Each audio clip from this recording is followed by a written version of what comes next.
चौधरी और डीएनए में आपका स्वागत है। क्या आप जानते हैं कि अगर आपकी कोई आपत्तिजनक तस्वीर एक बार इंटरनेट पर आ गई तो फिर भगवान भी उसे वहां से हटा नहीं सकते। इंटरनेट से इस एक तस्वीर को हटवाने में आपका पूरा जीवन निकल जाएगा, लेकिन फिर भी इस बात की कोई गारंटी नहीं कि आपकी यह तस्वीर हटेगी या नहीं। ऐसा ही कुछ दुनिया भर की 1 लाख महिलाओं के साथ हुआ है और आज ये खबर हम भारत की महिलाओं के लिए खास तौर पर कर रहे हैं। इन 1 लाख महिलाओं की तस्वीरों को आर्टिफिशियल इंटेलिजेंस यानी एआई की मदद से अश्लील तस्वीरों में बदल दिया गया और इसे टेलीग्राम नाम के एक ऐप पर शेयर किया जाने लगा। एआई की मदद से बनाए गए ऐसे वीडियोस को डीप फेक कहा जाता है। अब इन महिलाओं की ये तस्वीरें कैसे हटेंगी ये किसी को नहीं पता, उन्हें भी नहीं पता। इसलिए आज दुनिया भर की सरकारों और बड़ी बड़ी टेक्नोलॉजी कंपनियों को यह समझना चाहिए कि इन बड़ी टेक्नोलॉजी कंपनीज ने डीप फेक बनाने वाली टेक्नोलॉजी तो बना ली, लेकिन इसे रोकने की टेक्नोलॉजी कौन बनाएगा, इसे रोकने का उपाय कौन करेगा। अगर कोई बड़ी कंपनी, अगर कोई बड़ी टेक्नोलॉजी कंपनी इसे रोकने का उपाय कर भी लेगी तो अब सवाल यह है कि पूरे इंटरनेट से ऐसी तस्वीरों को हटाने का बटन किसके हाथ में होगा। दुनिया में न्यूक्लियर बटन को सबसे खतरनाक माना जाता है, सबसे महत्वपूर्ण माना जाता है और कहा जाता है जिसके पास इस बटन का कंट्रोल होता है वही सबसे शक्तिशाली है। लेकिन आपके जीवन को प्रभावित करने वाला यह बटन इन टेक्नोलॉजी कंपनियों के पास है और सवाल यह है कि इसका नियंत्रण आपके हाथ में कब आएगा और कैसे आएगा। लेकिन आज की स्थिति यह है कि अगर आपके बारे में कोई भी गलत तस्वीर, गलत जानकारी, गलत वीडियो अगर आपके बारे में इंटरनेट पर डाल दिया जाए तो उसे हटाने का कोई उपाय नहीं है। इसके बाद हम आपको बताएंगे कि आज के दिन का देश की पुलिस फोर्स से क्या संबंध है। वर्ष 1959 में सीआरपीएफ के 10 जवान लद्दाख में चीन की सेना से लड़ते हुए शहीद हो गए थे और इन्हीं शहीदों की याद में हर साल आज के दिन को पुलिस स्मृति दिवस के रूप में मनाया जाता है। लेकिन आज हम आपको बताएंगे कि देश भर के पुलिसकर्मी किन मुश्किल हालात में अपना फर्ज निभा रहे हैं। एक रिसर्च के मुताबिक भारत के 70% से ज्यादा पुलिसकर्मी किसी ना किसी मानसिक या शारीरिक समस्या से संघर्ष कर रहे हैं, यानी फिट नहीं है। लेकिन हमारे देश में पुलिस वालों को कभी वो सम्मान नहीं मिला जिसके वो हकदार थे और इसमें एक बहुत बड़ा रोल है हमारी फिल्मों का। फिल्मों में पुलिस का हमेशा लेट पहुंचना कोई इत्तेफाक नहीं था, बल्कि इससे पुलिस वालों की छवि बहुत खराब हुई। लेकिन आज हम आपको भारत के पुलिसकर्मियों की कुर्बानियों के बारे में बताएंगे ताकि आप खाकी वर्दी का सम्मान करना भी सीख सकें। और आखिर में हम आपको बताएंगे क्या पाकिस्तान में गृह युद्ध होने वाला है, सिविल वॉर होने वाला है। पाकिस्तान में वहां की सेना और पुलिस आमने सामने आ गई है। पाकिस्तान के सिंध प्रांत में पाकिस्तान की सेना द्वारा वहां के इंस्पेक्टर जनरल ऑफ पुलिस का अपहरण कर लिया गया और इसके बाद सिंध प्रांत के तमाम पुलिस अधिकारियों ने छुट्टी पर जाने का आवेदन दे दिया विरोध में। सिंध के आईजी की गलती सिर्फ इतनी थी कि उन्होंने नवाज शरीफ के दामाद को गिरफ्तार करने से इनकार कर दिया था। पाकिस्तान की सेना और पुलिस के इस टकराव को वहां गृह युद्ध की शुरुआत के तौर पर देखा जा रहा है और आज आपको भी इसके बारे में जानकारी होनी चाहिए। लेकिन सबसे पहले आज की तमाम बड़ी खबरें नॉन स्टॉप न्यूज में। चीन के जासूसी कांड में बड़ा खुलासा हुआ है कि जासूसों के निशाने पर प्रधानमंत्री कार्यालय था। दिल्ली पुलिस के सूत्रों के मुताबिक चीन के जासूसों को पीएमओ समेत कई दफ्तरों की जानकारी जुटाने को कहा गया था। जासूसों को इन दफ्तरों में तैनात अफसरों के पद और प्रभाव की जानकारी देनी थी। पूछताछ में महाबोधि मंदिर के एक बौद्ध भिक्षु का नाम भी सामने आया है। इस भिक्षु ने जासूस क्विंग शी को कोलकाता की एक महिला से मिलवाया था। कोलकाता की संदिग्ध महिला क्विंग शी को कुछ दस्तावेज देती थी। क्विंग शी ये दस्तावेज अनुवाद करके चीन की कम्युनिस्ट पार्टी को भेजती थी। चीन के जासूसी नेटवर्क का अगस्त में पता चला था। दिल्ली पुलिस ने इस मामले में चीन की नागरिक क्विंग शी के साथ भारतीय पत्रकार राजीव शर्मा और नेपाल के नागरिक शेर बहादुर को गिरफ्तार किया था। तीनों अभी दिल्ली की तिहाड़ जेल में हैं।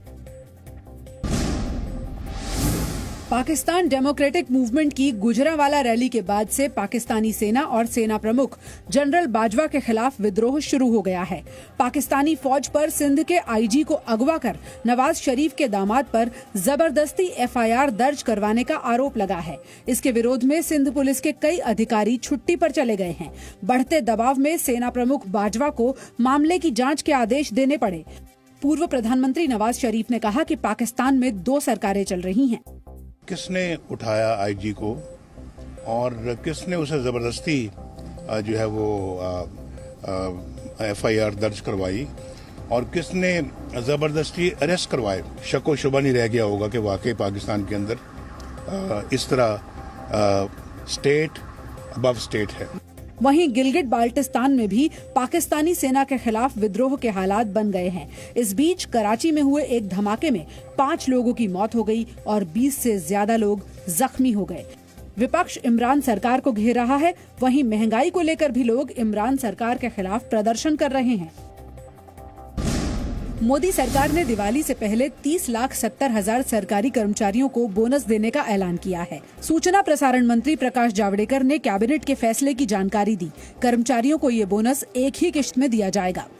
विजयदशमी या दुर्गा पूजा के पहले ही तुरंत 30 लाख केंद्र सरकार के कर्मचारियों को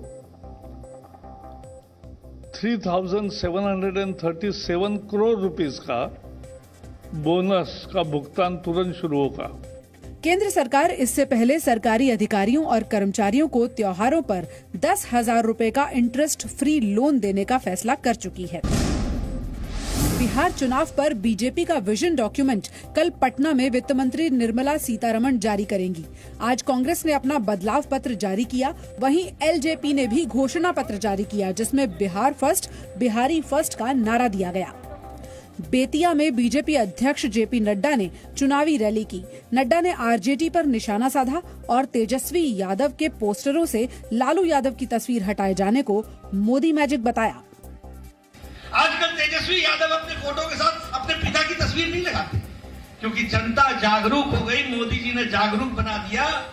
अब न जात पर न पात पर, काम के आधार पर वोट पड़ेगा। इस बात को तो उन्होंने सिखा दिया। इस बात को बताओ।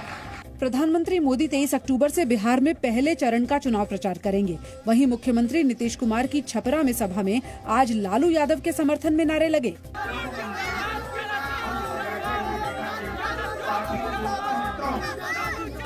नीतीश कुमार लालू यादव के समधी चंद्रिका राय का प्रचार करने गए थे, जो आरजेडी छोड़कर जेडीयू के टिकट पर मैदान में हैं।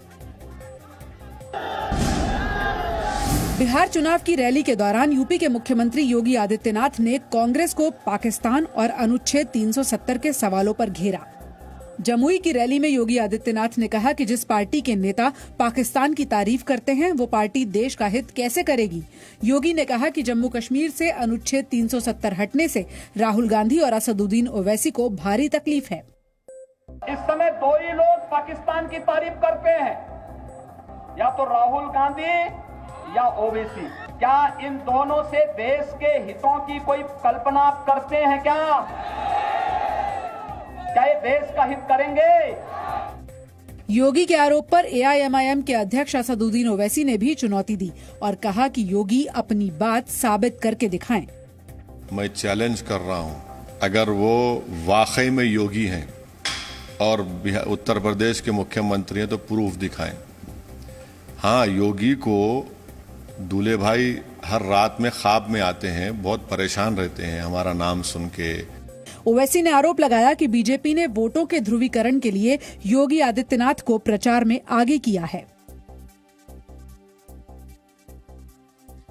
इंटरनेट अब एक तरीके से आपका जीवन बन चुका है और आपके जीवन के बहुत सारे अहम पहलू अब इंटरनेट से जुड़े हुए हैं।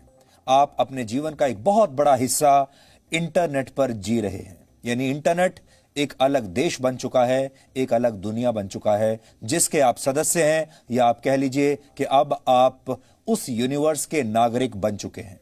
लेकिन क्या आप जानते हैं कि अगर आपकी कोई भी आपत्तिजनक तस्वीर एक बार इंटरनेट पर आ गई तो फिर उसे भगवान भी वहां से हटा नहीं सकते।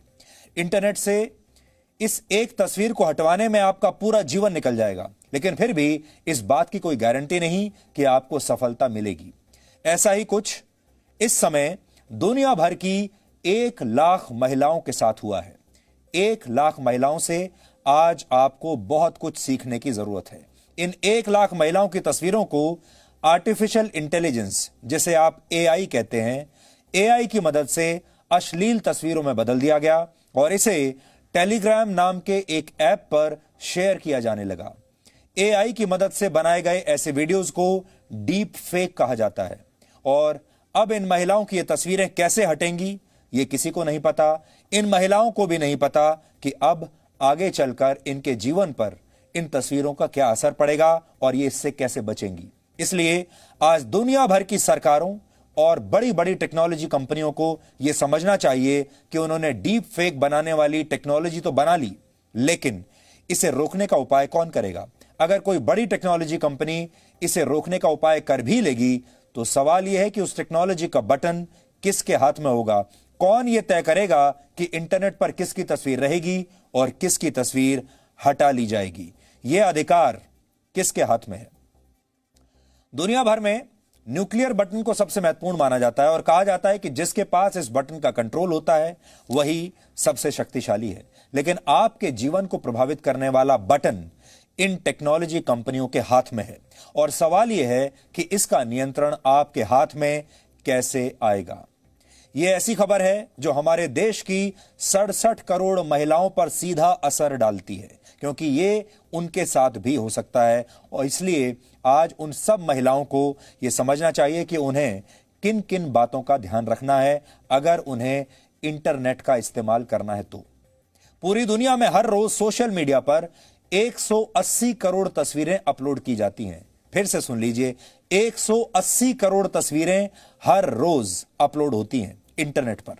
यानी एक हफ्ते में इंटरनेट पर जितनी तस्वीरें अपलोड होती हैं वो दुनिया की इस समय की आबादी के बराबर हैं।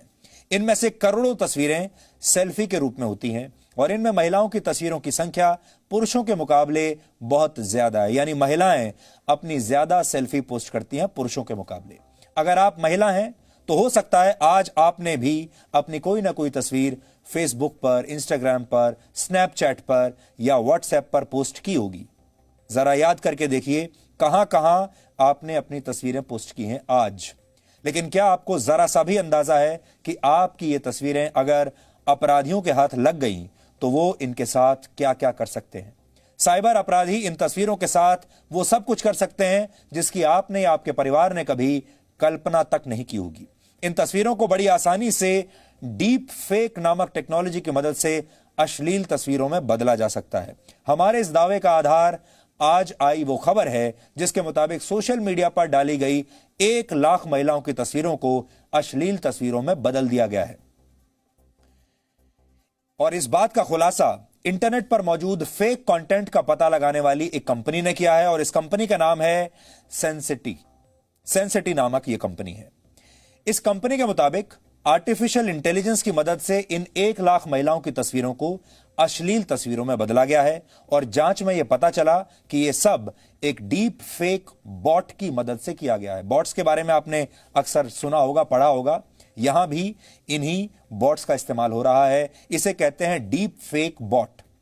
यहां डीप फेक का अर्थ है असली तस्वीरों से छेड़छाड़ करके उसे किसी खास उद्देश्य के लिए फेक तस्वीरों में बदल देना। लेकिन यह सब इतनी सफाई से किया जाता है कि असली और नकली तस्वीरों और वीडियोस में अंतर करना बहुत ही मुश्किल हो जाता है। इसलिए एक स्टेज तो होती है फेक और उससे भी अगली स्टेज होती है डीप फेक। इसीलिए इसे डीप फेक कहते हैं, क्योंकि इतना जबरदस्त फेक आपकी तस्वीर को कर दिया जाता है कि उसमें असली और नकली का पता लगाना भी मुश्किल हो जाता है। और बॉट का अर्थ है एक ऐसा रोबोट जो मैसेजिंग ऐप पर इंसानी बातचीत की नकल करने में सक्षम होता है।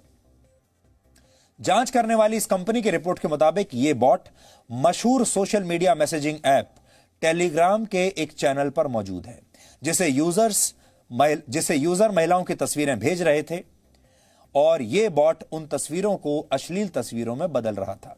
यानी जिस टेलीग्राम को कुछ दिन पहले तक व्हाट्सएप के मुकाबले ज्यादा सुरक्षित समझा जाता था, उस सुरक्षित ऐप पर लाखों महिलाओं के मान सम्मान के साथ अब खिलवाड़ हो रहा है। यह सिर्फ एक डीप फेक बॉट की कहानी है और इस एक बॉट ने 1 लाख महिलाओं की तस्वीरों को अश्लील तस्वीरों में बदल दिया है, सिर्फ एक बॉट ने। अब आप सोचिए कि इंटरनेट की दुनिया में ऐसे कितने डीप फेक बॉट्स मौजूद होंगे और ये कैसे दुनिया भर की करोड़ों महिलाओं के सम्मान की धज्जियां उड़ा रहे होंगे। अभी तो सिर्फ 1 लाख महिलाओं के बारे में पता चला है, यह संख्या करोड़ों में भी हो सकती है।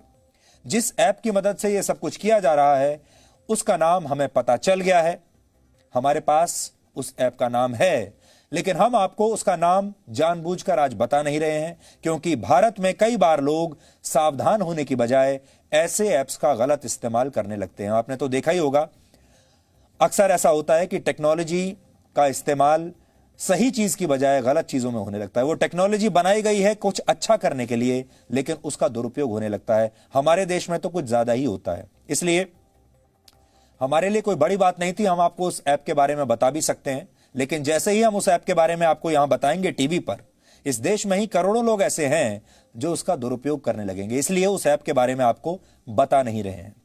ये किसी भी दृष्टि से समाज के लिए अच्छा नहीं होगा। ये ऐप पिछले साल भी सक्रिय था, नया ऐप नहीं है, और तब इसे हटा लिया गया था।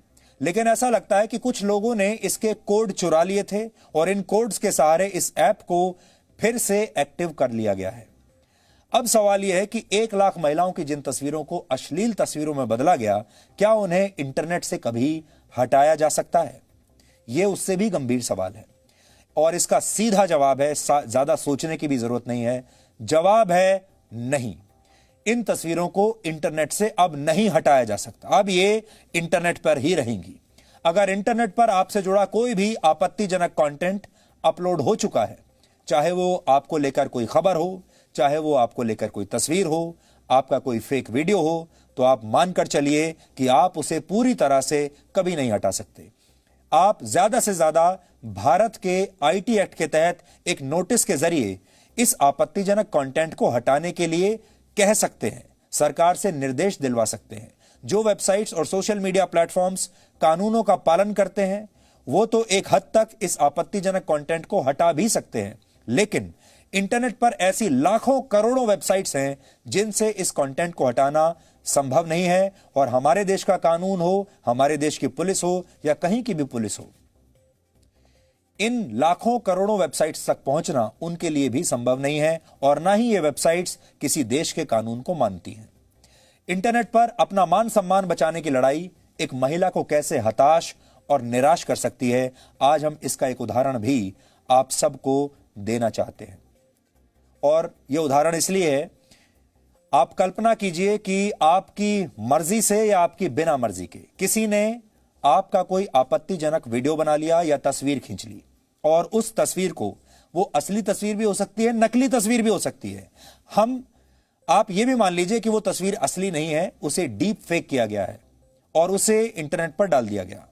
अब क्या आप उसे हटा सकते हैं? अगर आप पुलिस में भी रिपोर्ट करेंगे, अदालतों में भी जाएंगे, क्या आपकी वो तस्वीर इंटरनेट से हटेगी?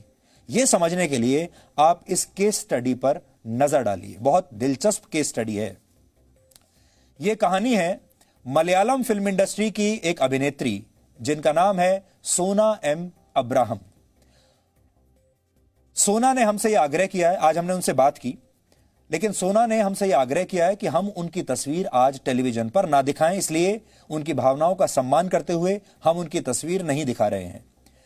सोना इब्राहिम ने करीब 6 साल पहले एक फिल्म में काम किया था। जाहिर है फिल्म में काम करेंगी क्योंकि वो एक एक्ट्रेस हैं। तब उनकी उम्र सिर्फ 14 साल थी और तब उन पर एक सीन फिल्माया गया था। इस फिल्म में इस सीन का कंटेंट यौन संबंधों पर आधारित था।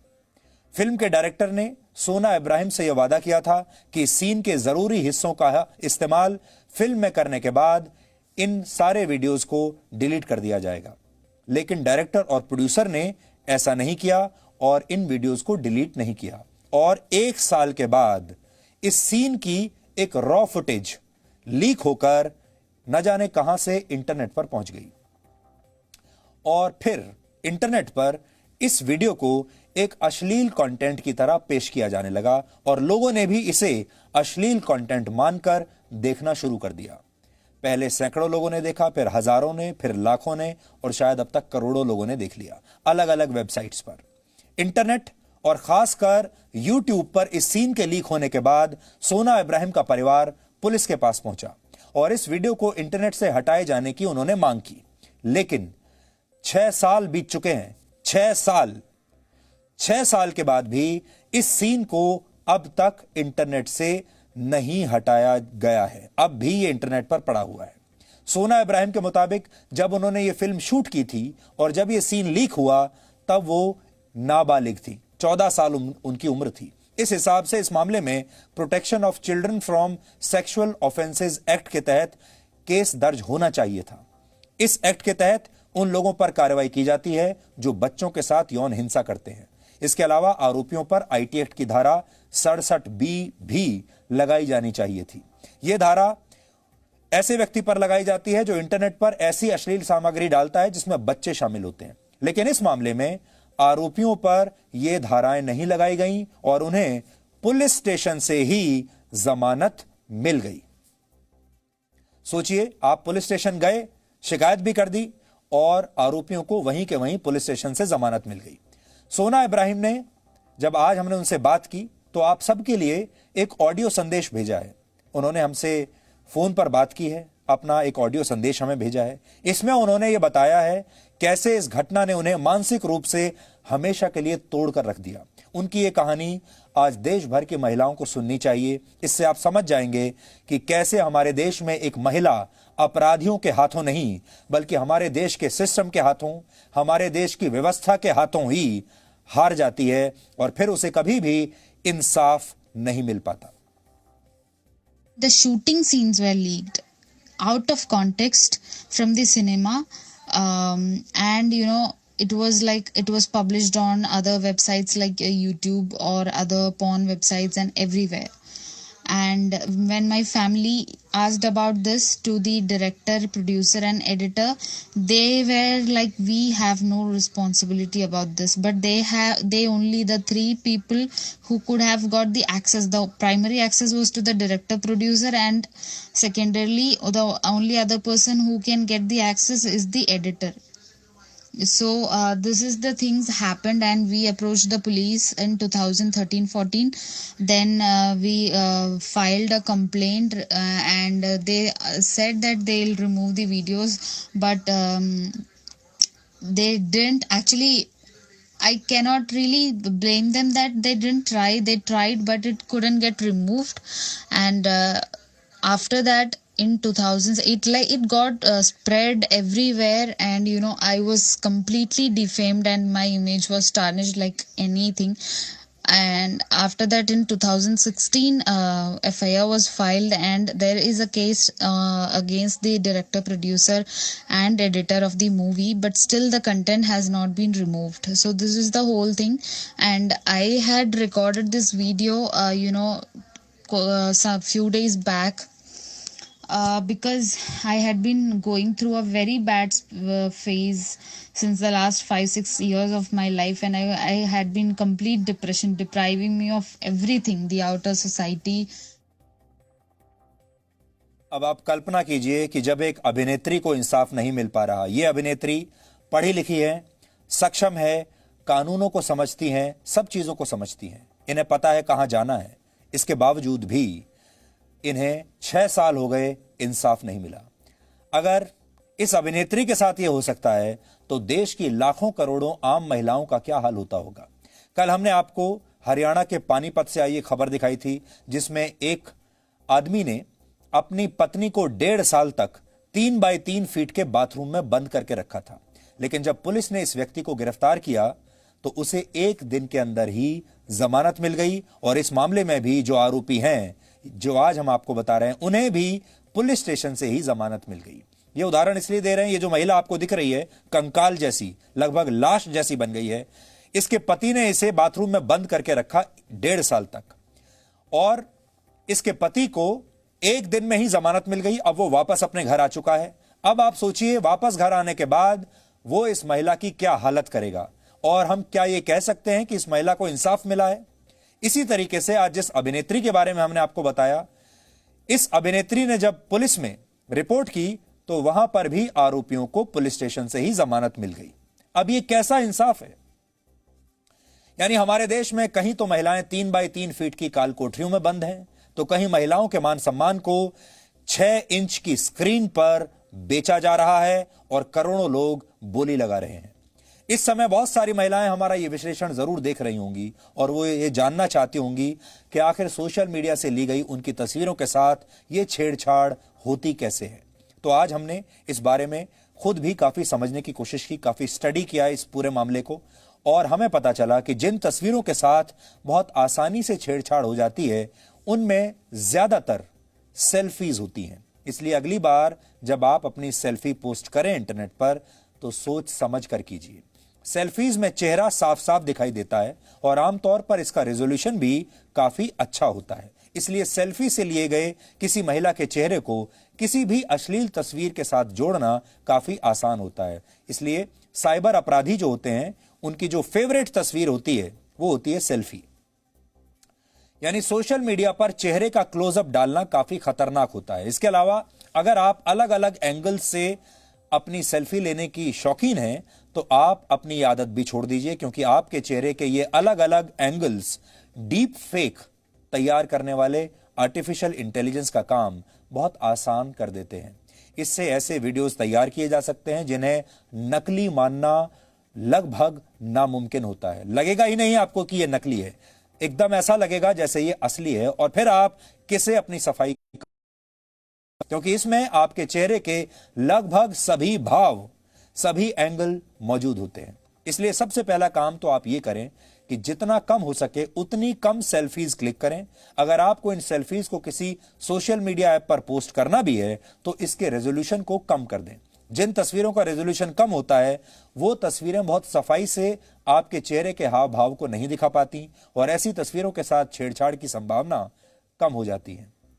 हालांकि बहुत सारे लोग इससे सहमत नहीं होंगे जो सेल्फी लेने के शौकीन हैं, जिन्हें सेल्फी का एडिक्शन है, उन्हें रोक पाना बड़ा मुश्किल है। लेकिन आपको राय देना हमारा फर्ज है। अगर आप चाहते हैं कहीं ना कहीं तो आपको कॉम्प्रोमाइज करना पड़ेगा। इसके अलावा जितना हो सके आप लॉन्ग शॉट में खींची गई तस्वीरें ही पोस्ट करें, यानी जो दूर से खींची गई तस्वीरें हैं उन्हें ज्यादा पोस्ट करें। ये ऐसी तस्वीरें होती हैं जो दूर से ली जाती हैं और इनमें आपका पूरा शरीर दिखाई देता है। ऐसी तस्वीरों से भी चेहरे को अलग करना आसान नहीं होता और इनसे आसानी से छेड़छाड़ संभव भी नहीं है। आज इस बारे में हमने एक आईटी एक्सपर्ट से बात की और उन्होंने क्या राय दी है आप सबको बहुत ध्यान से सुनना चाहिए, चाहे आप पुरुष हैं या महिला हैं या बच्चे हैं। होता क्या है कि जैसे आपके सोशल मीडिया पे जो भी फोटोग्राफ्स होते हैं और यदि वो आपने पब्लिक पोस्ट कर रखी हैं तो वो बड़े आसानी से टूल्स के थ्रू एक्सेस हो जाएंगे। किसी को मैनुअली उठाने की ज़रूरत नहीं है, वो एक सर्च करेगा और जितने भी लेडीज़ या महिलाओं के नाम की लाइब्रेरी बनाकर और उनके प्रोफाइल पिक उठा लेगा। नॉर्मली प्रोफाइल पिक में क्या होता है, आप फेशियल एक्सप्रेशन बड़ा क्लियरली दिखाते हो, हाई रेजोल्यूशन पिक्चर यूज़ कर लेते हो। ऐसी सारी सिचुएशंस में उनके मिसयूज़ के चांसेस बहुत बढ़ जाते हैं। वो ऑटोमेटिकली सबकी न्यूड पिक्चर्स बनाकर, सबके न्यूड वीडियोस बनाकर किसी भी प्लेटफॉर्म पर पुश कर सकता है, जो लाख्स या हज़ारों या बहुत ज़्यादा 5 लाख 10 लाख वीडियोस एक साथ बनाए जा सकते हैं। तो इसमें आप भी उस एक्टिविटी के शिकार हो सकते हैं। तो इसलिए मेरा एक जो क्विक सजेशन होगा वो ये है कि आप कभी भी अपनी जो पिक्चर है, प्रोफाइल पिक्चर, उसमें फेशियल एक्सप्रेशन बड़ा क्लियर ना हो। तो फुल बॉडी पिक्चर डालें जिसमें कि यदि वो आपका फेस निकालना भी चाहे तो वो बहुत लो रेजोल्यूशन में आए और यदि वो कभी किसी टूल के थ्रू प्रोसेस भी हो तो बहुत इफेक्टिव वीडियो या इमेज ना बने। तो ये एक छोटी सी आप एक्टिविटी कर सकते हैं। दूसरा, उसको लॉक करके रखें अपनी प्रोफाइल पिक्चर को, तो भी उसको डाउनलोड करना या उसको मिसयूज़ करना मुश्किल हो जाता है। ये मेरे ख्याल से after such kind of tools, इस तरह के जितने भी टूल्स आ रहे हैं, बहुत ज़्यादा तेज़ी से बढ़ेंगे इस तरह के क्राइम, रिपोर्टिंग होगी। मेरे ख्याल से हम लोगों को प्रोएक्टिवली इसके लिए सुरक्षित होने की ज़रूरत है कि अपनी कम से कम फोटोग्राफ्स होनी चाहिए। मेरे ख्याल से ना ही पब्लिक डालें, फेसबुक, इंस्टाग्राम, कहीं पर भी फ़ोटो डालें तो वो सिर्फ आपके फ्रेंड्स ही देखें, वो पब्लिकली एक्सेसिबल ना हो। ये तो कम से कम आप कर लें। इस तरह के बहुत सारे अपराध भारत में भी देखने को मिले हैं।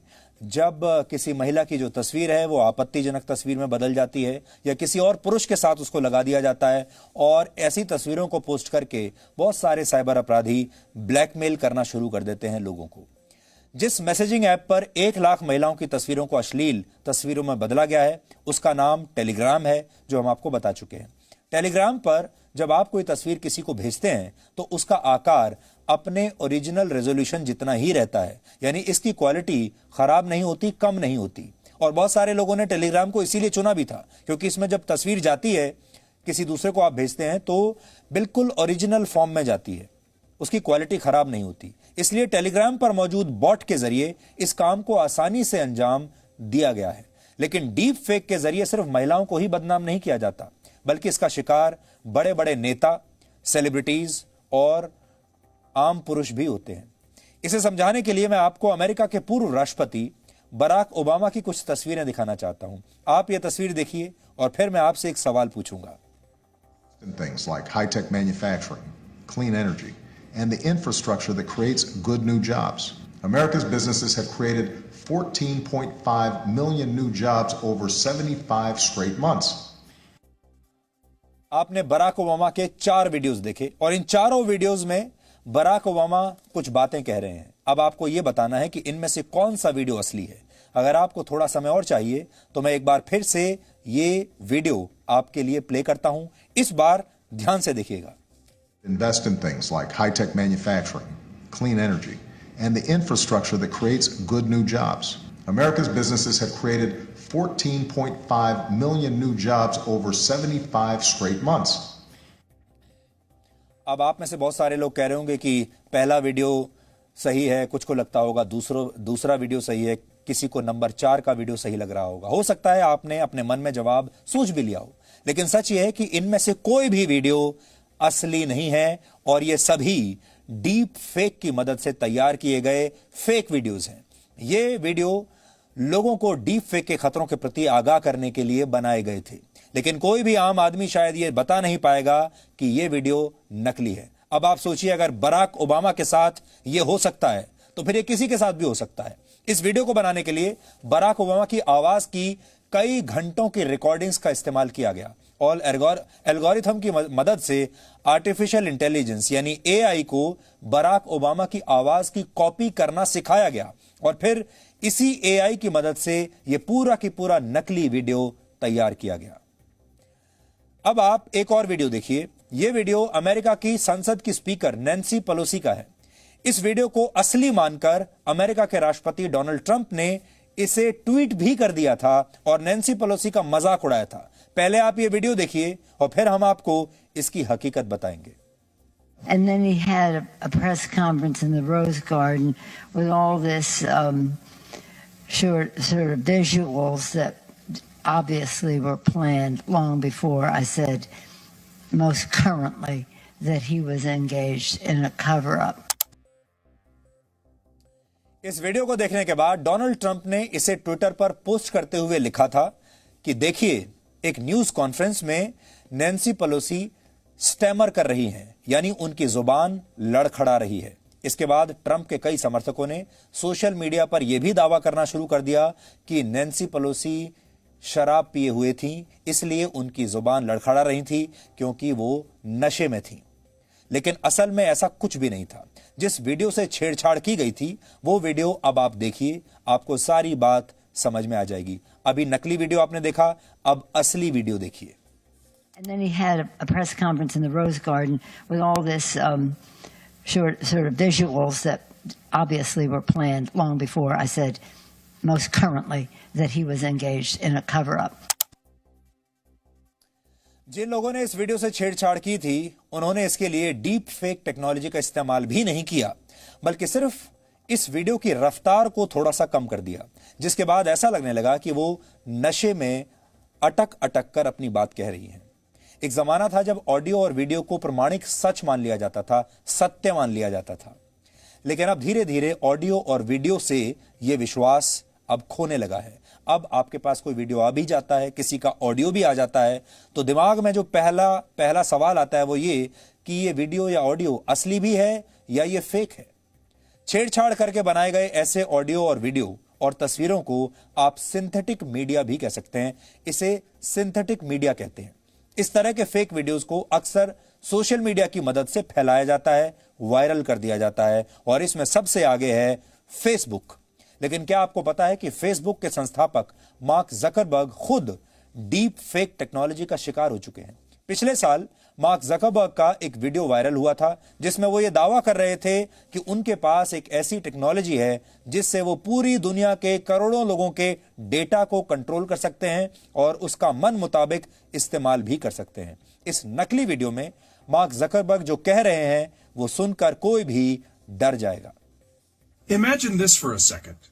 One man with total control of billions of people's stolen data, all their secrets, their lives, their futures. I owe it all to Spectre. Spectre showed me that whoever controls the data controls the future. Imagine this for a second. One man with total control of billions of people's stolen data, all their secrets, their lives, their futures. I owe it all to Spectre. Spectre showed me that whoever controls the data controls the future. ये नकली video है, deep fake video है। ये video भी mark Zuckerberg के एक पुराने video से छेड़छाड़ करके बनाया गया था और इसके लिए भी आर्टिफिशियल इंटेलिजेंस की मदद ली गई थी।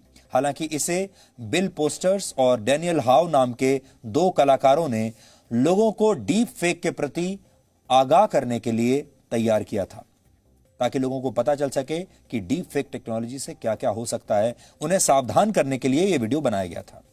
डीप फेक इंटरनेट की दुनिया का सबसे खतरनाक हथियार बन गया है और इसकी मदद से किसी का भी जीवन बर्बाद किया जा सकता है बहुत आसानी से। मान लीजिए चुनाव में किसी नेता की छवि खराब करनी है तो बड़ी आसानी से उसका कोई आपत्तिजनक डीप फेक वीडियो बनाया जा सकता है। जब तक नेता अपनी सफाई पेश करेगा और पुलिस इसकी जांच करेगी, तब तक यह वीडियो लाखों करोड़ों लोगों तक पहुंच चुका होगा और नेता की स्थिति तब तक पहले ही खराब हो चुकी होगी। किसी उद्योगपति के साथ ऐसा किया जाए तो रातों रात उसकी कंपनी के शेयर गिराए जा सकते हैं, रातों रात हजारों लाखों करोड़ रुपए का नुकसान किया जा सकता है। फिल्मों में काम करने वाले बड़े बड़े सेलिब्रिटीज इसका सबसे ज्यादा शिकार होते हैं और डीप फेक की मदद से तैयार किए गए हॉलीवुड की कई मशहूर अभिनेत्रियों के आपत्तिजनक वीडियोज अश्लील वेबसाइट्स पर डाल दिए जाते हैं।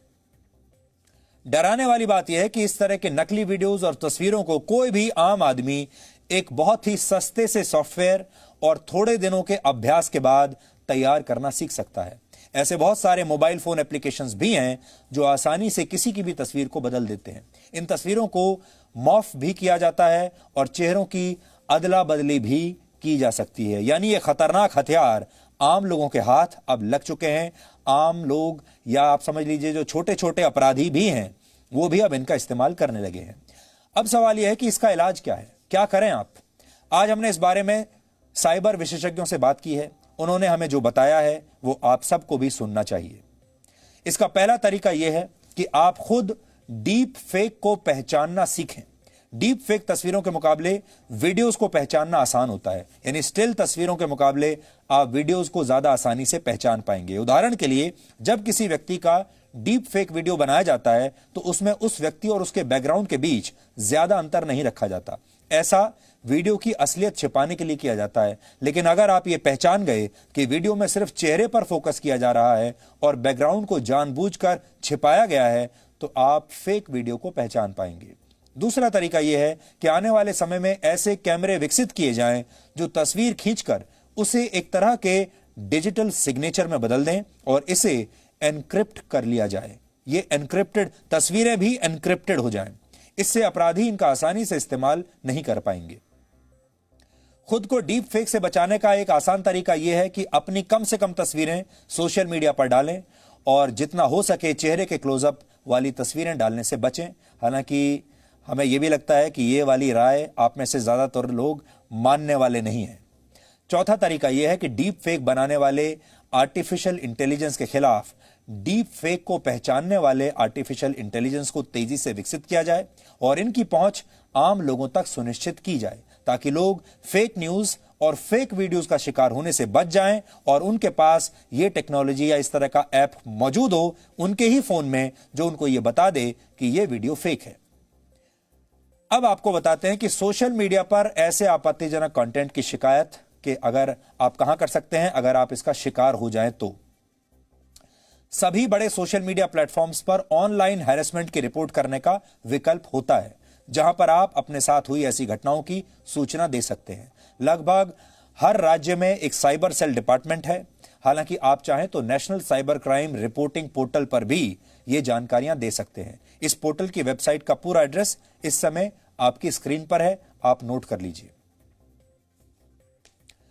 आप चाहें तो भारत सरकार के महिला और बाल विकास मंत्रालय को ईमेल करके भी इसकी सूचना दे सकते हैं। उसका ईमेल एड्रेस भी आपके पास है, आपकी स्क्रीन पर।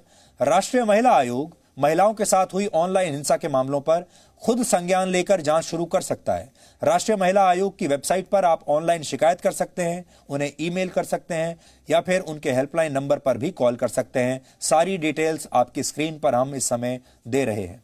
इन सब के अलावा आप अपने नजदीकी पुलिस स्टेशन में जाकर एफआईआर भी दर्ज कर सकते हैं। और याद रखिए कि पुलिस के लिए आपकी एफआईआर को रजिस्टर करना अब अनिवार्य है। पुलिस को आपकी एफआईआर रजिस्टर करनी ही पड़ेगी और वो आपको इनकार नहीं कर सकते। यह आपका अधिकार है। और आखिरी बात जो राय हम आपको यह देना चाहते हैं, हो सकता है आपको कानून की पूरी जानकारी ना हो सकता है आपको समाज का डर सताता हो सकता है आपको यह लगता हो कि आपका परिवार क्या कहेगा, ये सारे दबाव आपके मन में चलते हो सकता है कोई आपको ब्लैकमेल कर रहा हो सकता है किसी ने आपका कोई फेक वीडियो या ऑडियो बना लिया हो और आप दबाव में आ गए हो, चाहे आप महिला हैं या पुरुष हैं। तो आपको दबाव में बिल्कुल नहीं आना है। एक बार के लिए भी आपको यह नहीं सोचना है कि समाज क्या कहेगा, परिवार क्या कहेगा। सीधे उस आदमी की शिकायत कीजिए, उस अपराधी की शिकायत कीजिए और तुरंत उसे पकड़वाइए। इसका एक ही तरीका है, अगर आप दबाव में आएंगे, चुपचाप रहेंगे और चुपचाप इसे सहन करते रहेंगे, इससे सिर्फ अपराधी मजबूत होगा, आप कमजोर होते चले जाएंगे। इसलिए इस विकल्प को आप डस्टबिन में फेंक दीजिए। पुलिस एक आम आदमी को सुरक्षा का भरोसा देती है तो अपराधियों के मन में डर भी पैदा करती है। लेकिन फिर भी हमारे देश में कानून की रक्षा करने वाले इन पुलिसकर्मियों को उनके हिस्से का सम्मान मिल नहीं पाता। आप भी अपने आप से पूछिए कि आप जब किसी खाकी वर्दी वाले इंसान को देखते हैं, पुलिस वाले को देखते हैं, आप उसका दिल से कितना सम्मान करते हैं। पूरे देश में आज पुलिस कमेमोरेशन डे यानी पुलिस स्मृति दिवस मनाया जा रहा है। यह दिन वर्ष 1959 में चीनी सैनिकों के हमले में शहीद हुए भारतीय अर्धसैनिक बलों के जवानों की याद में मनाया जाता है। उस समय लद्दाख में 16,000 फीट की ऊंचाई पर चीन की सेना और सीआरपीएफ के जवानों के बीच एक संघर्ष हुआ था। एलएसी यानी वास्तविक नियंत्रण रेखा पर चीन के सैनिकों ने इस हमले की शुरुआत की थी। यानी चीन आज से ऐसा नहीं कर रहा, 1959 में भी चीन ने ऐसा ही किया था। हमारा पूरा युद्ध तो 62 में हुआ था, लेकिन उससे भी 3 साल पहले चीन ने यह हरकत की थी आज के दिन। और लद्दाख के हॉट स्प्रिंग्स में हुए इस हमले में सीआरपीएफ के 10 जवान तब शहीद हुए थे। यह हमला भी लद्दाख में ही हुआ था। यानी आज के दिन का चीन से भी गहरा संबंध है। भारत और चीन के बीच 1962 में युद्ध हुआ था, लेकिन एलएसी पर चीन की तरफ से हमले की शुरुआत इससे भी बहुत पहले हो गई थी। सीआरपीएफ के जवानों ने मुश्किल परिस्थितियों में सीमाओं की रक्षा की थी और पूरे देश के पुलिसकर्मियों के लिए हॉट स्प्रिंग्स का इलाका किसी तीर्थ स्थल जैसा पवित्र है। और आज आप सभी लोगों की तरफ से हम इन शहीद जवानों को श्रद्धांजलि देते हैं। 15 अगस्त 1947 से लेकर अब तक 35,000 से ज्यादा पुलिसकर्मियों ने इस देश के लिए, इस समाज के लिए, आप सब लोगों के लिए अपना बलिदान दिया है। 35,000। देश भर के पुलिस के जवानों ने कोविड-19 के संकट काल में भी आपकी रक्षा के लिए काम किया। आप सब लॉकडाउन में अपने घरों में बंद थे, लेकिन हमारे पुलिस के जो लोग थे वो लगातार बाहर थे, सड़कों पर थे, अपना जीवन रिस्क में डालकर। एक रिसर्च के मुताबिक देश भर में 1,35,000 से अधिक पुलिसकर्मी कोरोना वायरस से संक्रमित हुए हैं और 800 से ज्यादा ने इस दौरान अपनी जान गंवा दी है। 800 लोग अपनी जान गंवा चुके हैं पुलिस के। यानी आपकी सुरक्षा में पुलिसकर्मी दिन रात लगे हुए हैं। इस बलिदान के बाद भी पुलिसकर्मियों को कभी उनकी सेवा का वो पुरस्कार नहीं मिल पाता जो उन्हें मिलना चाहिए। हालांकि पुलिस सेवा में भी कुछ बुरे लोग जरूर हैं जिनकी वजह से ये खाकी वर्दी ही बदनाम हो जाती है। लेकिन पुलिस की छवि को खराब करने में एक बहुत बड़ा रोल हमारी फिल्मों का रहा है। आपने फिल्मों में देखा होगा, अक्सर लूटपाट या हत्या होने के बाद ही पुलिस मौके पर पहुंचती है। आपने फिल्मों में देखा होगा, पुलिस हमेशा देर से पहुंचती है। फिल्मों में पुलिसकर्मियों को रिश्वत लेते हुए भी दिखाया जाता है। यानी फिल्मों में खाकी वर्दी का सिर्फ एक ही मतलब होता है और वो है विलेन की भूमिका, लापरवाही की भूमिका या भ्रष्ट हो जाना। हालांकि इसी बॉलीवुड ने, हमारी फिल्मों ने खाकी वर्दी वालों को तो विलेन बना दिया, लेकिन बड़े बड़े अपराधियों को, बड़े बड़े डॉन्स को, बड़े बड़े अंडरवर्ल्ड डॉन को और इस तरह के लोगों को, बड़े बड़े डाकुओं को हमारे देश की फिल्मों ने हीरो बनाकर पेश किया। फिल्मों में अपराधियों को इस तरह दिखाया जाता है मानो वो समाज के सच्चे नायक हैं, रॉबिन हुड है। यानी फिल्मों में पुलिस का हमेशा लेट पहुंचना कोई इत्तेफाक नहीं था, बल्कि इससे पुलिस वालों की छवि बहुत खराब हुई। हालांकि आज जब बॉलीवुड पर खुद संकट आया, जब उनकी अपनी छवि खराब होने लगी, तो ऐसी ही फिल्में बनाने वाले ये सारे प्रोड्यूसर, डायरेक्टर, एक्टर एक साथ एक हो गए। पहली बार 70 साल में बॉलीवुड एक हुआ है, इकट्ठा हुआ है अपने आप को बचाने के लिए। लेकिन इन्होंने कभी यह नहीं सोचा कि पुलिस वालों की छवि इन्होंने कितनी खराब करके रखी। लेकिन बॉलीवुड की फिल्मों ने समाज का बंटवारा करके रख दिया। अब आप सोचिए, क्या सारे पुलिस वाले भी एक साथ होकर, इकट्ठे होकर बॉलीवुड के खिलाफ कभी जा सकते थे या जा पाएंगे, जैसे बॉलीवुड एक साथ इकट्ठे होकर मीडिया के खिलाफ आ गया? अगर आप पुलिस पर भरोसा नहीं करते हैं तो उसकी एक बहुत बड़ी वजह वो फिल्में हैं जिन्हें देखते देखते आप बड़े हुए हैं। आज हमने आंकड़ों की मदद से इस बात का विश्लेषण किया है कि पुलिस वाले किन हालात में अपना कर्तव्य निभाते हैं। दूर से हो सकता है आपके मन में जो भी इंप्रेशन आता हो, धारणा बनती हो पुलिस वालों को लेकर, लेकिन अब आंकड़े देखिए। हमारे देश में हर 10 में से 7 पुलिसकर्मियों को, यानी 70% पुलिसकर्मियों को किसी ना किसी प्रकार की मानसिक या शारीरिक स्वास्थ्य की समस्या है। 70% पुलिसकर्मी या तो मानसिक रूप से बीमार हैं या शारीरिक रूप से बीमार हैं। यह बहुत बड़ी संख्या है, 70%। इनमें पुलिस अफसर से लेकर सिपाही तक शामिल हैं। यानी पूरे पुलिस डिपार्टमेंट के लिए क्राइम से बड़ी चुनौती उनका खुद का शारीरिक और मानसिक स्वास्थ्य है। पुलिसकर्मी हर दिन औसतन 14 घंटे की ड्यूटी करते हैं और हर 20 में से 3 पुलिसकर्मी ऐसे भी हैं जो 24 घंटे ड्यूटी पर तैनात रहते हैं और पुलिसकर्मियों को ओवर टाइम का भी कोई पैसा अलग से नहीं मिलता। क्या आप चाहेंगे ऐसी ड्यूटी करना जो 14 घंटे कम से कम आपको काम करवाए, या ऐसी ड्यूटी करना जिसमें 24 घंटे आपको काम करना पड़े? पुलिस के अलावा मीडिया की एक ऐसी ड्यूटी है जहां आप 14 से 15 घंटे हर रोज काम करते हैं और हम आपको बता सकते हैं कि दिन में 14-15 घंटे काम करना क्या चीज होती है। 7 दिन काम करना बिना रुके क्या होता है, आपके शरीर पर उसका कितना असर पड़ता है, आपके मानसिक स्वास्थ्य पर उसका कितना असर पड़ता है। अगर आप हर रोज 14 घंटे 15 घंटे काम कर रहे हैं, लगातार 7 दिन काम कर रहे हैं और आपको कोई ब्रेक नहीं मिल रहा है, आप 1 महीना करके देखिए, आपको समझ में आ जाएगा। 50% पुलिसकर्मियों को हफ्ते में 1 दिन भी छुट्टी नहीं मिलती। आपने देखा होगा पुलिस की गाड़ियों पर एक स्लोगन अक्सर लिखा होता है, आपकी सेवा में सदैव तत्पर। यह सिर्फ एक वाक्य नहीं है, बल्कि जनता की सेवा करने वाले ज्यादातर पुलिसकर्मियों की सच्चाई भी यही है। लेकिन 50% पुलिसकर्मी ऐसे हैं जिन्हें हफ्ते में 1 वीकली ऑफ भी नहीं मिलता। देश में 37% पुलिसकर्मी ऐसे भी हैं जिन्हें समान वेतन पर दूसरी नौकरी अगर मिल जाए तो वो नौकरी दूसरी करने के लिए तैयार हैं। यानी वो पुलिस की नौकरी छोड़कर अगर इतना ही पैसा कहीं और मिल जाए तो दूसरी नौकरी करने के लिए तैयार हैं। यही वजह है कि दिल्ली में पिछले 10 वर्षों में 1000 पुलिसकर्मियों ने वीआरएस लिया है, यानी ये पुलिस वाले समय से पहले ही रिटायर हो गए। ऐसा इसलिए हो रहा है क्योंकि समाज को अपराधियों से बचाने वाले पुलिसकर्मी बीमारियों से खुद अपनी ही रक्षा नहीं कर पा रहे हैं। एक और रिपोर्ट के मुताबिक मानसिक तनाव, हाई ब्लड प्रेशर, नींद न आना, थकान, सांस संबंधी बीमारियां और शरीर में दर्द जैसी समस्याएं पुलिसकर्मियों में आम बात हैं। ये हर रोज इन समस्याओं के साथ ही अपना जीवन बिता रहे हैं।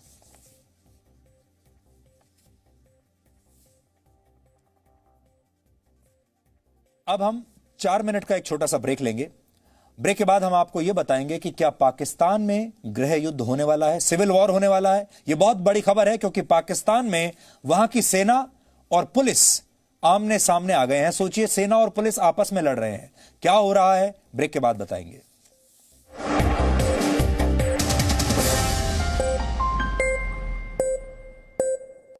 ये सम्मान हो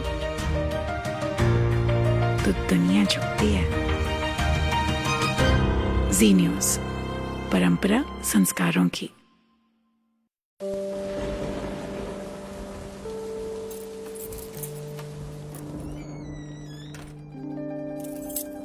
ये मेरे पापा हैं। हो सकता है ये कुछ बातें भूल जाते हैं, लेकिन मुझसे जुड़ी हर यादें मन की परतों में ठीक वैसे ही सजा रखी हैं जैसे इस अलमारी में कपड़ों की तह। उनके संघर्ष की धूप ने मुझे लक्ष्य पाने की सीख दी है और उनकी सांवली छाया ने माँ के संस्कार।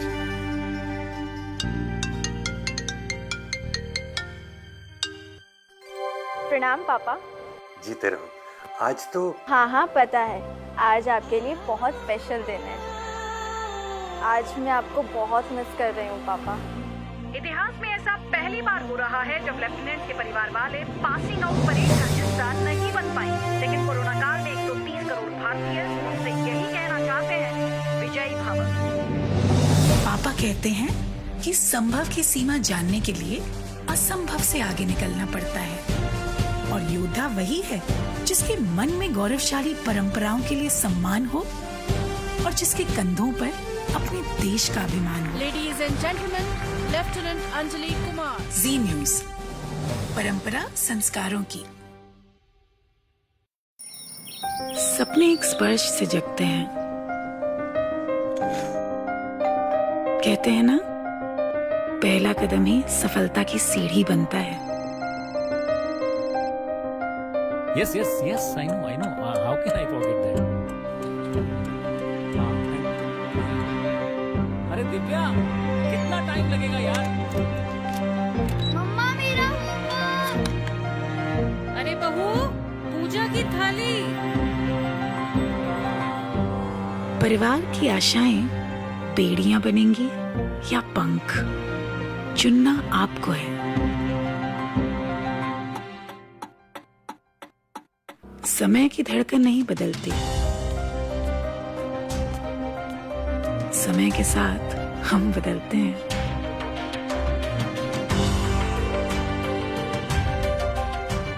क्योंकि जब अपने संस्कारों के लिए सम्मान हो तो दुनिया झुकती है।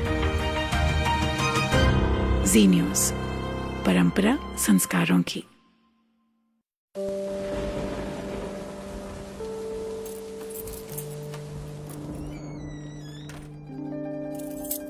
ये मेरे पापा हैं। हो सकता है ये कुछ बातें भूल जाते हैं,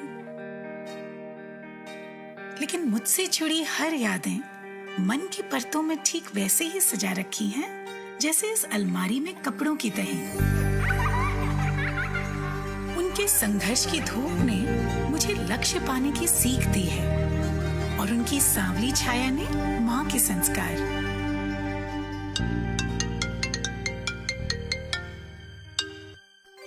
प्रणाम पापा। जीते रहो। आज तो हाँ पता है, आज आपके लिए बहुत स्पेशल दिन है। आज मैं आपको बहुत मिस कर रही हूँ पापा।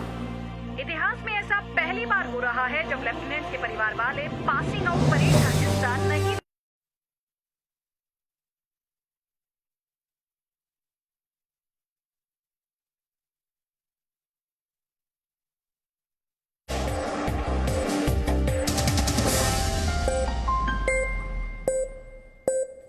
हो सकता है आपने ध्यान ना दिया हो, लेकिन पाकिस्तान में आजकल बहुत कुछ चल रहा है और कई लोगों का ये कहना है कि पाकिस्तान अब धीरे धीरे सिविल वॉर की तरफ बढ़ रहा है।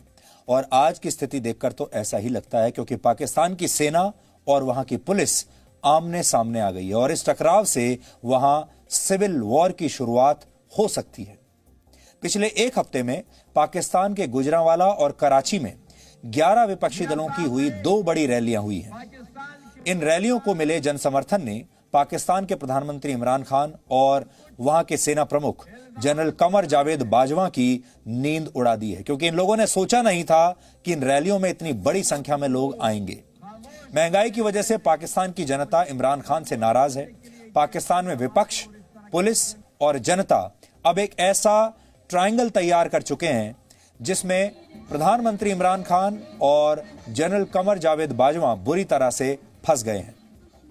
सबसे पहले समझिए कि पाकिस्तान में पुलिस और सेना के बीच टकराव की पृष्ठभूमि कैसे तैयार हुई। 18 अक्टूबर को कराची में विपक्षी दलों की एक रैली हुई थी, बहुत बड़ी रैली थी इमरान खान सरकार के खिलाफ। इसके अगले ही दिन सिंध की पुलिस उस होटल में पहुंच गई जहां नवाज शरीफ के दामाद मोहम्मद सफदर और उनकी पत्नी यानी नवाज शरीफ की बेटी मरियम नवाज मौजूद थी। पुलिस इन दोनों के कमरे का दरवाजा तोड़कर अंदर घुस गई और मोहम्मद सफदर को उन्होंने वहीं से गिरफ्तार कर लिया। यानी सोचिए, उनके होटल गई, दरवाजा तोड़ा और कमरे में घुसकर गिरफ्तारी कर ली। इस गिरफ्तारी के फौरन बाद सिंध प्रांत के inspector general of police Mushtaq Mehar ने लंबी छुट्टी पर जाने की अर्जी लगा दी। आईजी की देखा देखी सिंध के बाकी बड़े पुलिस अधिकारियों ने भी छुट्टी पर जाने की एप्लीकेशंस डाल दी, यानी जिसको आप कहते हैं मास लीव। बड़ी संख्या में वहां के पुलिस अफसर छुट्टियों पर जाने लगे। ये सब तस्वीरें जो आप देख रहे हैं, ये चिट्ठियां इस समय आपकी टेलीविजन स्क्रीन पर हैं। लेकिन इन छुट्टियों के पीछे की पूरी कहानी आज आपको सुननी चाहिए, जिससे आप समझ जाएंगे कि पाकिस्तान में सिविल वॉर की आशंका क्यों जताई जा रही है और बड़ी संख्या में पुलिस वाले इस तरह की चिट्ठियां क्यों लिख रहे हैं कि उन्हें लंबी छुट्टी पर जाना है। रिपोर्ट्स के मुताबिक पाकिस्तानी सेना ने आईजी मुश्ताक मेहर को किडनैप कर लिया और किडनैप करके मोहम्मद सफदर के गिरफ्तारी के आदेश पर उनसे जबरदस्ती दस्तखत करवा लिए। इस आईजी के अपहरण की खबर से सिंध प्रांत की पुलिस में हड़कंप मच गया। जब उन्हें पता चला कि हमारे आईजी को सेना उठाकर ले गई है, तो सोचिए वहां स्थिति क्या है। पुलिस के आईजी को सेना उठाकर ले गई और वहां गिरफ्तारी के वारंट पर जबरदस्ती आईजी से हस्ताक्षर करवा लिए। सेना के खिलाफ गुस्सा जाहिर करने के लिए सिंध के सैकड़ों पुलिस अधिकारियों ने सोशल मीडिया पर छुट्टी पर जाने की अर्जी पोस्ट कर दी। पाकिस्तान में ऐसा पहली बार हुआ है जब सेना के खिलाफ किसी प्रांत की पुलिस ने खुलकर विद्रोह कर दिया हो। सिंध प्रांत की बार काउंसिल ने भी इस आईजी को अगवा किए जाने की घटना पर चिंता जताई है। सिंध बार काउंसिल ने पाकिस्तानी सेना पर सीधा आरोप लगाया है और लिखा है कि ऐसा करने से पुलिस फोर्स का मनोबल गिरा है, पुलिस के कामकाज में दखल देने से कानून व्यवस्था प्रभावित हुई है, कमजोर हुई है, पाकिस्तान की न्यायपालिका मूक दर्शक बनी हुई है, वहां की जुडिशरी कुछ नहीं कर रही है, ऐसा बार काउंसिल ने लिखा है। नागरिक प्रशासन में सेना को दखल नहीं देना चाहिए। चीफ जस्टिस ऑफ पाकिस्तान को घटना का संज्ञान लेना चाहिए और कार्रवाई करनी चाहिए। ये चिट्ठी लिखी है सिंध के बार काउंसिल ने और कहा है कि हालात बहुत खराब हैं। साफ साफ लिखा है कि ये कैसे हो सकता है कि वहां की सेना पुलिस के आईजी को उठाकर ले जाए, किडनैप कर ले और जबरदस्ती गिरफ्तारी के वारंट पर हस्ताक्षर करवा ले। यह सब चल ही रहा था कि इस बीच आज सुबह कराची के गुलशन इकबाल इलाके में जबरदस्त ब्लास्ट हो गया। इस धमाके में 5 लोग मारे गए, 20 से ज्यादा घायल हो गए। वैसे तो पाकिस्तान में आए दिन ऐसे धमाके और आतंकवादी हमले होते रहते हैं, कोई नई बात नहीं है, लेकिन इस ब्लास्ट के पीछे जो साजिश सामने आई है वो बहुत दुर्भाग्यपूर्ण है और आप जानकर हैरान हो जाएंगे। ऐसा दावा किया जा रहा है कि सिंध पुलिस की आवाज को दबाने के लिए और उन्हें कहीं और व्यस्त कर देने के लिए पाकिस्तान की सेना ने ही अपने ही देश में यह ब्लास्ट करवाया है। पाकिस्तान की सेना अच्छे से समझ रही थी कि पुलिस विद्रोह के मुखर होने से सेना और सरकार की किरकिरी होगी। शहर में धमाका अगर हो जाएगा तो पुलिस का ध्यान कानून व्यवस्था संभालने में लग जाएगा, पुलिस इस धमाके में व्यस्त हो जाएगी और विरोध की आवाज थम जाएगी। मीडिया में भी इस खबर की बजाय ब्लास्ट की खबर छा जाएगी। लेकिन आप जरा उन लोगों के बारे में भी सोचिए जो इस ब्लास्ट में बेकार में मारे गए। आखिर उनका क्या कसूर था? पाकिस्तान जैसे देश का अब क्या भविष्य है, आप अंदाजा लगाइए, जहां सेना अपना वर्चस्व बनाए रखने के लिए अपने ही नागरिकों का कत्ल कर रही है, खुद अपने ही देश में सेना ब्लास्ट करवा रही है। पाकिस्तान के विपक्षी दल इस मौके को हाथ से जाने नहीं देना चाहते, क्योंकि राजनीति तो वहां पर भी ऐसी ही होती है और यह ऐसा मौका है जो जबरदस्त राजनीति करने का पूरा स्कोप दे रहा है वहां के नेताओं को। पाकिस्तान के सिंध प्रांत में मौजूदा समय में पीपीपी यानी पाकिस्तान पीपुल्स पार्टी की सरकार है। पीपुल्स पार्टी के अध्यक्ष बिलावल भुट्टो ने सेना द्वारा पुलिस के आईजी को अगवा किए जाने की कड़ी निंदा की है।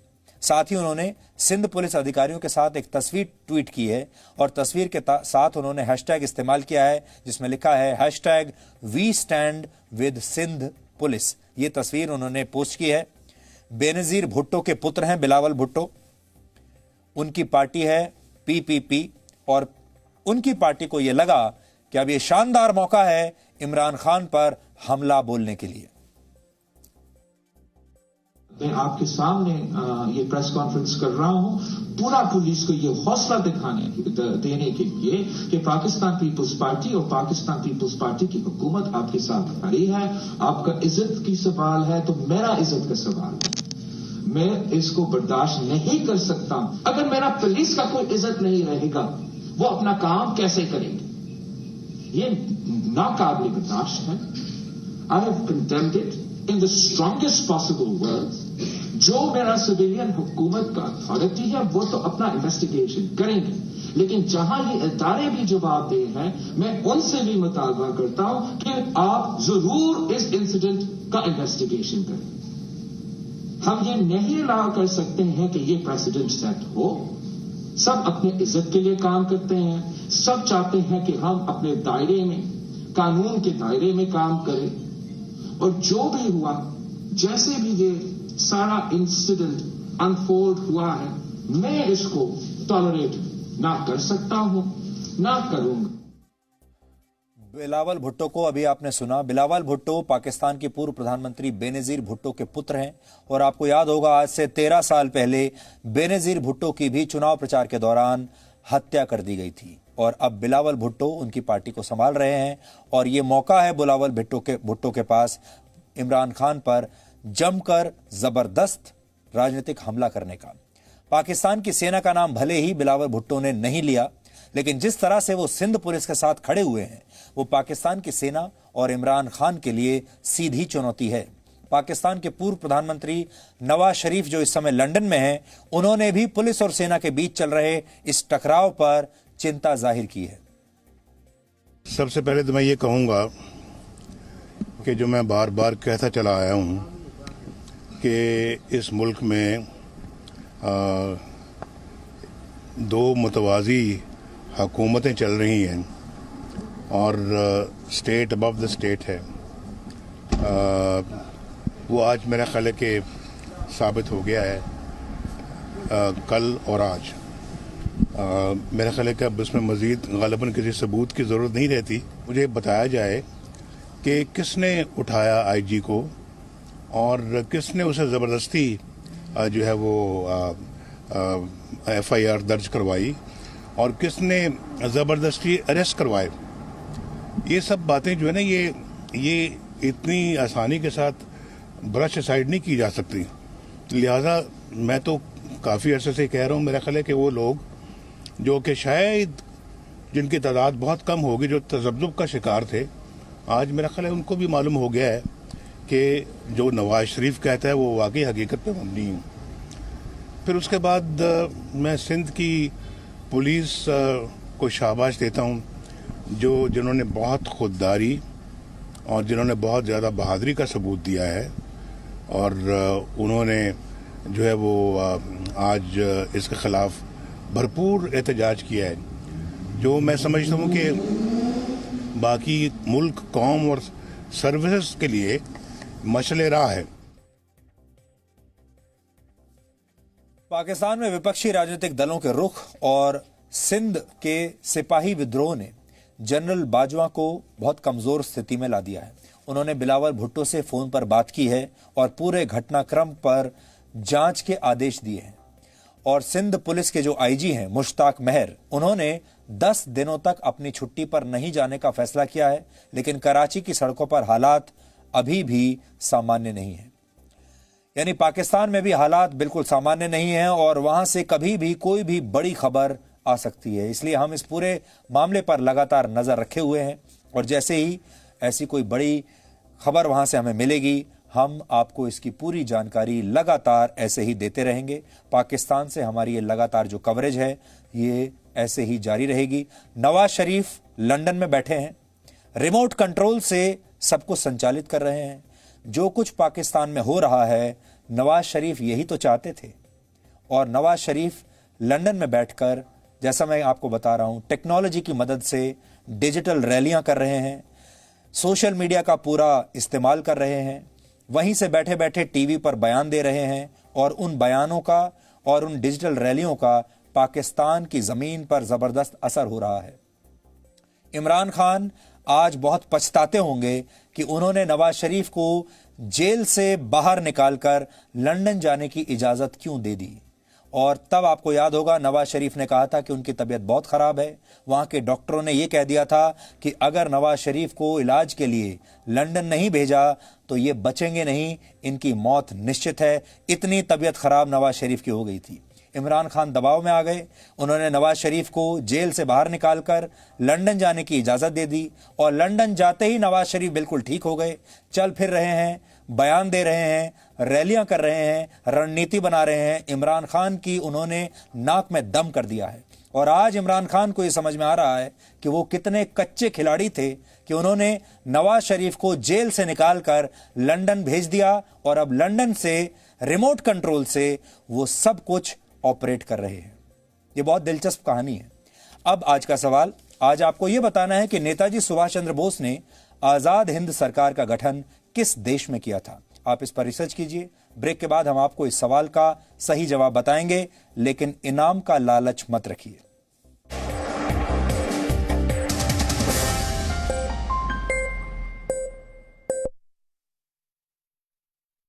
जैसे इस अलमारी में कपड़ों की तह, उनके संघर्ष की धूप ने मुझे लक्ष्य पाने की सीख दी है और उनकी सांवली छाया ने माँ के संस्कार।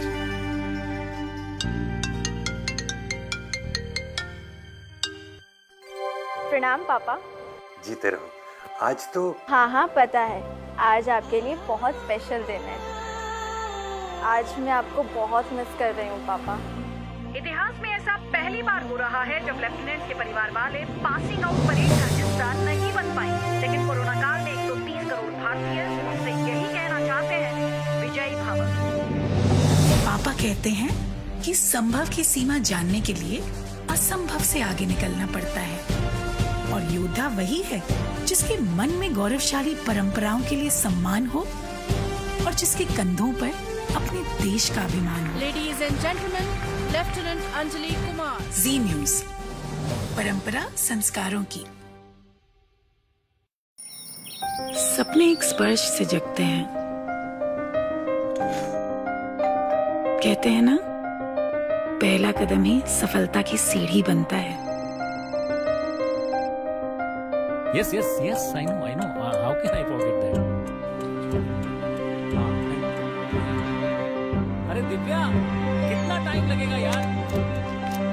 मम्मा मेरा अरे बहू, पूजा की थाली।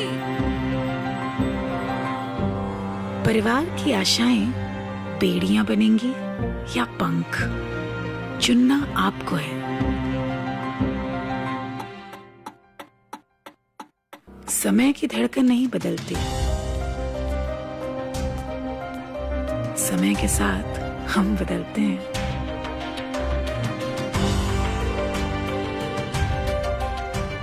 क्योंकि जब अपने संस्कारों के लिए सम्मान हो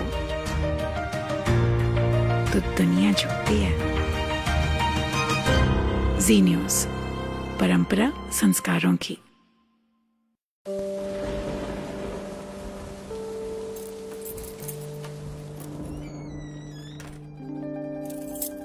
ये मेरे पापा हैं। हो सकता है ये कुछ बातें भूल जाते हैं, लेकिन मुझसे जुड़ी हर यादें मन की परतों में ठीक वैसे ही सजा रखी हैं जैसे इस अलमारी में कपड़ों की तह। उनके संघर्ष की धूप ने मुझे लक्ष्य पाने की सीख दी है और उनकी सांवली छाया ने माँ के संस्कार।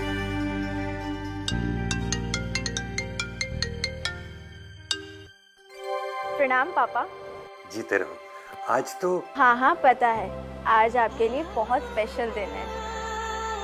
आज मैं आपको बहुत मिस कर रही हूँ पापा। इतिहास में ऐसा पहली बार हो रहा है जब लेफ्टिनेंट के परिवार वाले पासिंग आउट परेड का हिस्सा नहीं बन पाए, लेकिन कोरोना काल में 130 करोड़ भारतीय उनसे यही कहना चाहते हैं, विजयी भव।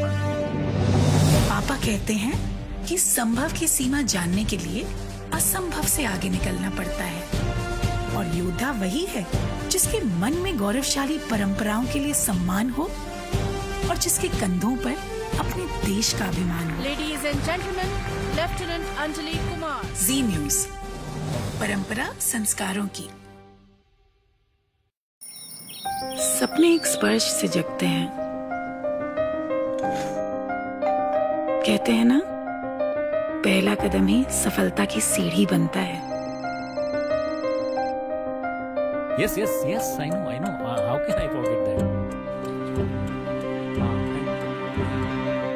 अरे दिव्या, कितना टाइम लगेगा यार? मम्मा मेरा होमवर्क। अरे बहू, पूजा की थाली। परिवार की आशाएं बेड़ियां बनेंगी या पंख, चुनना आपको है।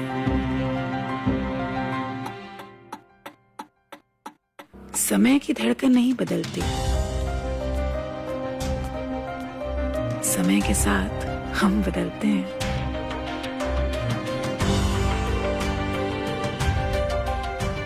क्योंकि जब अपने संस्कारों के लिए सम्मान हो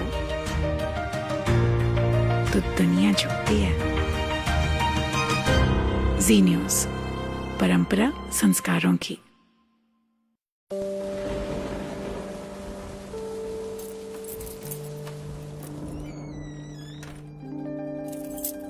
ये मेरे पापा हैं। हो सकता है ये कुछ बातें भूल जाते हैं, लेकिन मुझसे जुड़ी हर यादें मन की परतों में ठीक वैसे ही सजा रखी हैं जैसे इस अलमारी में कपड़ों की तहें। उनके संघर्ष की धूप ने मुझे लक्ष्य पाने की सीख दी है और उनकी सांवली छाया ने माँ के संस्कार।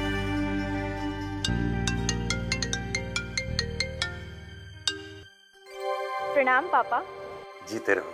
आज तो हाँ पता है, आज आपके लिए बहुत स्पेशल दिन है। आज मैं आपको बहुत मिस कर रही हूँ पापा।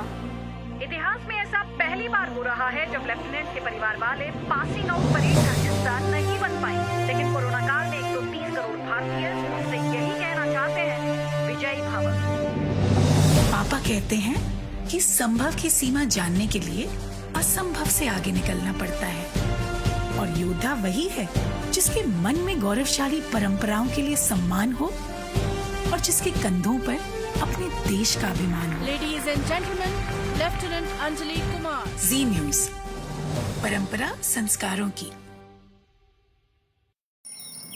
सपने एक स्पर्श से जगते हैं। कहते हैं ना, पहला कदम ही सफलता की सीढ़ी बनता है। Yes, I know. How can I forget that? अरे दिव्या, कितना टाइम लगेगा यार? मम्मा मेरा होमवर्क। अरे बहू, पूजा की थाली।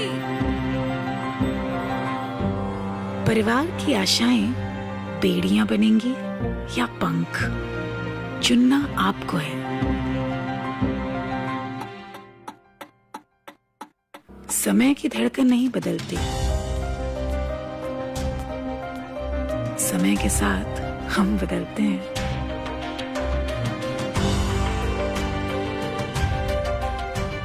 क्योंकि जब अपने संस्कारों के लिए सम्मान हो तो दुनिया झुकती है। जी न्यूज, परंपरा संस्कारों की।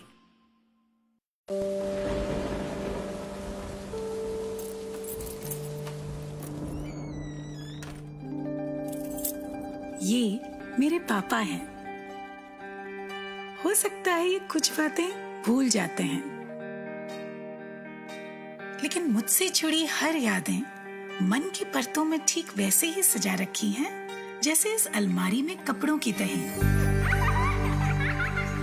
उनके संघर्ष की धूप ने मुझे लक्ष्य पाने की सीख दी है और उनकी सांवली छाया ने माँ के संस्कार।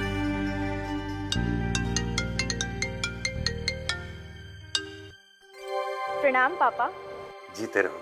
आज तो हाँ पता है, आज आपके लिए बहुत स्पेशल दिन है। आज मैं आपको बहुत मिस कर रही हूँ पापा।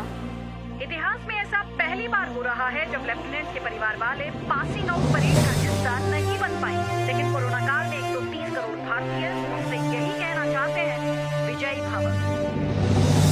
कहते हैं कि संभव की सीमा जानने के लिए असंभव से आगे निकलना पड़ता है और योद्धा वही है जिसके मन में गौरवशाली परंपराओं के लिए सम्मान हो और जिसके कंधों पर अपने देश का अभिमान हो। Ladies and gentleman, lieutenant Anjali Kumar. Zee news, परंपरा संस्कारों की। सपने एक स्पर्श से जगते हैं। कहते हैं ना, पहला कदम ही सफलता की सीढ़ी बनता है। Yes, I know. How can I forget that? अरे दिव्या, कितना टाइम लगेगा यार? मम्मा मेरा होमवर्क। अरे बहू, पूजा की थाली। परिवार की आशाएं बेड़ियां बनेंगी या पंख, चुनना आपको है। समय की धड़कन नहीं बदलती,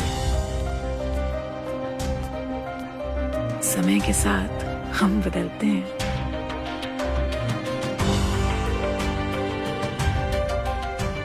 क्योंकि जब अपने संस्कारों के लिए सम्मान हो तो दुनिया झुकती है। जी न्यूज, परंपरा संस्कारों की।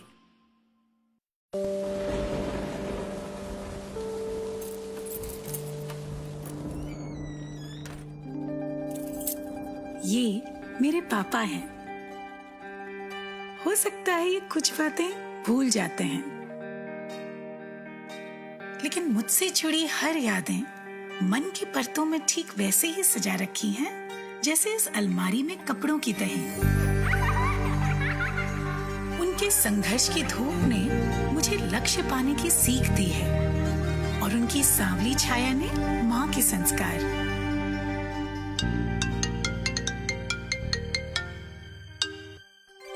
प्रणाम पापा। जीते रहो। आज तो हाँ पता है, आज आपके लिए बहुत स्पेशल दिन है। आज मैं आपको बहुत मिस कर रही हूँ पापा। इतिहास में ऐसा पहली बार हो रहा है जब लेफ्टिनेंट के परिवार वाले पासिंग आउट परेड का हिस्सा नहीं बन पाए, लेकिन कोरोना काल में 130 करोड़ भारतीय उनसे यही कहना चाहते हैं, विजयी भव। पापा कहते हैं कि संभव की सीमा जानने के लिए असंभव से आगे निकलना पड़ता है और योद्धा वही है जिसके मन में गौरवशाली परंपराओं के लिए सम्मान हो और जिसके कंधों पर अपने देश का अभिमान हो। Ladies and gentleman, lieutenant Anjali Kumar. Zee news, परंपरा संस्कारों की। सपने एक स्पर्श से जगते हैं। कहते हैं ना, पहला कदम ही सफलता की सीढ़ी बनता है। Yes, I know. How can I forget that? अरे दिव्या, कितना टाइम लगेगा यार? मम्मा मेरा होमवर्क। अरे बहू, पूजा की थाली। परिवार की आशाएं बेड़ियां बनेंगी या पंख, चुनना आपको है। समय की धड़कन नहीं बदलती, समय के साथ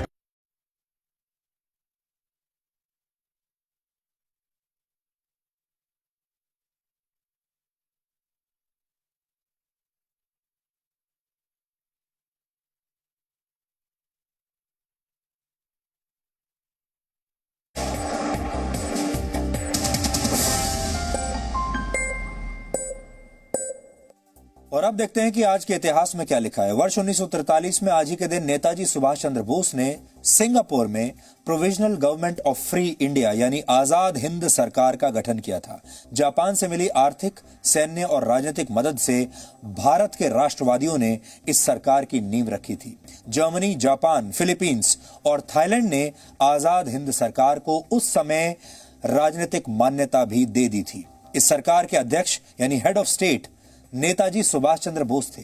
आजाद हिंद सरकार की अपनी करेंसी थी, अपनी अदालत थी, अपना सिविल कोड था और अपना खुद का डाक टिकट भी था।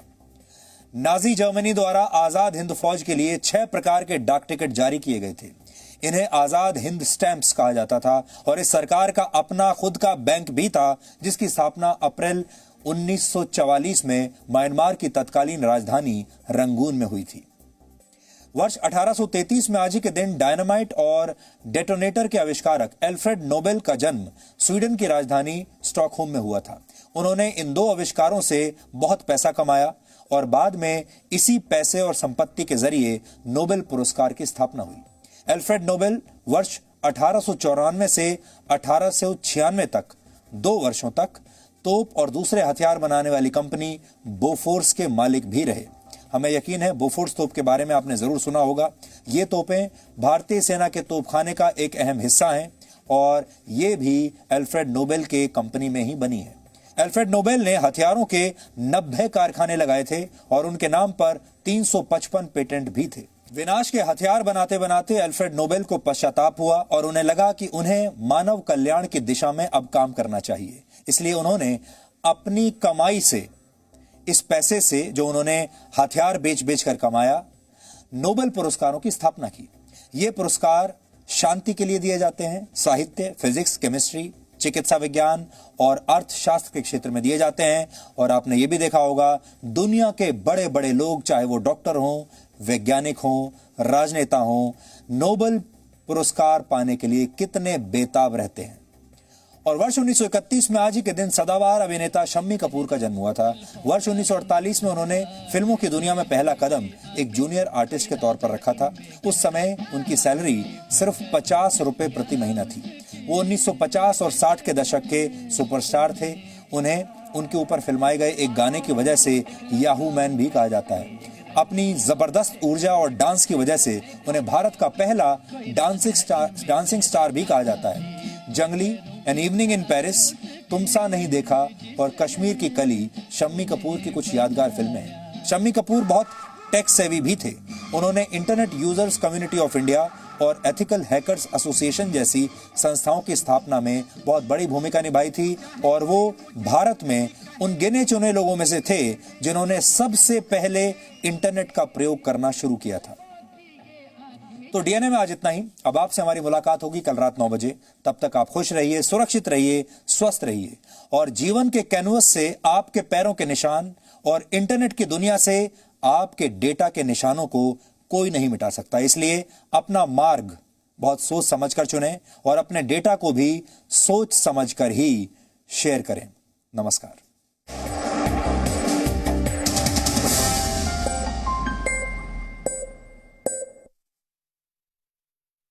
न्यूज चैनल जी न्यूज डीडी फ्री डिश के चैनल नंबर 97 पर उपलब्ध है। अगर आप जी न्यूज नहीं देख पा रहे हैं तो अपना फ्री डिश एंटीना दोबारा ट्यून करें। ये मेरा देश है, ये मेरे लोग हैं, ये हमारी लड़ाई है, ये हमारी जिम्मेदारी है। इसे ऐसे कैसे छोड़ दूं? क्योंकि जब आप मुस्कुराते हैं तो मैं मुस्कुराता हूं।